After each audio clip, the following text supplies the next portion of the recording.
Hello and welcome to Poetry Lesson Number 2, Poetry Basics.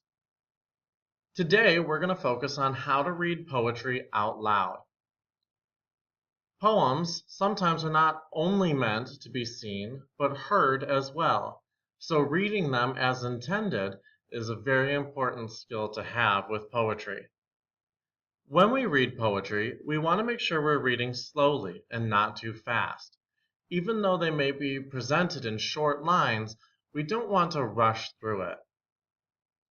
When reading poetry, we want to make sure we read normally, that our voice is relaxed, and we're not overly dramatic just because we think a poem needs to be fancy.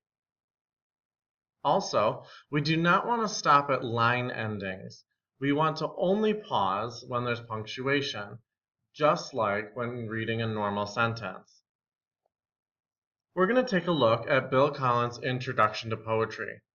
As I read this out loud, I want you to think about, what do you think this poem is trying to communicate? Since the purpose of poetry, after all, is to communicate.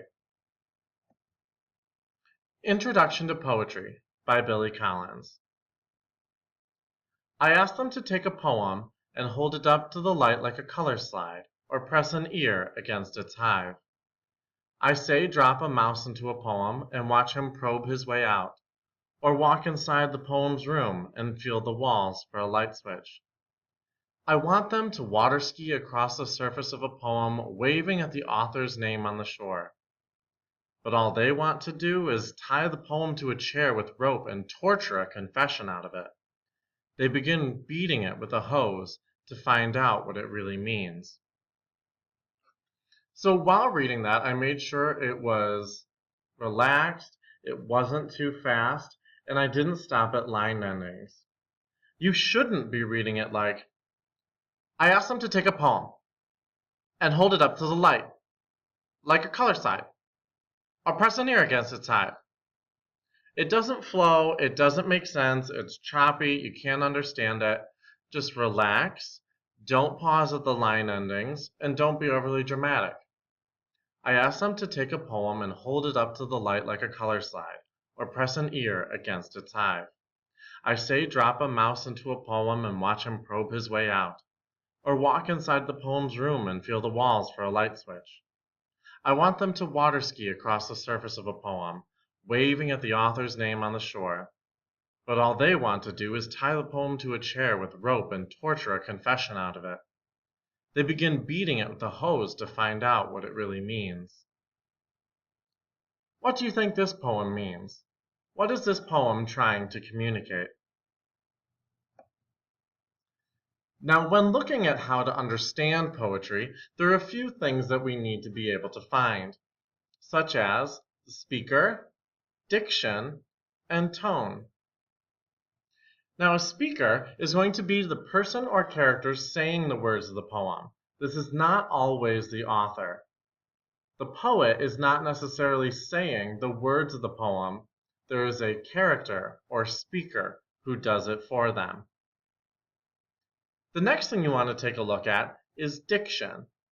Diction means the author's choice of words. Poets choose their words very carefully, considering that their poems are pretty short. They want to make sure that they get the most out of their choices. So poets choose words that arouse specific sensations or moods to control the reader's response. Look at the choice, glaring versus looking. They have completely different meanings, even though they may mean the same thing. When words have different meanings like this, we look at their denotation or their connotation. A denotation is a word's dictionary meaning. Glaring and looking could probably have a very similar dictionary meaning. However, the connotation are the additional meanings a word gains from its associations. Glaring has a completely different connotation for being judgy or rude or angry, whereas looking just has a neutral connotation. It's just kind of there. When we look at the diction and we can use our connotation, then we can identify the tone. which is the speaker's mood or emotion behind the words. Let's take a look at Haarlem by Langston Hughes. What happens to a dream deferred? Does it dry up like a raisin in the sun, or fester like a sore and then run? Does it stink like rotten meat, or crust over and sugar over, like syrupy sweet? Maybe it just sags like a heavy load. Or does it explode? Take a look at some of these words.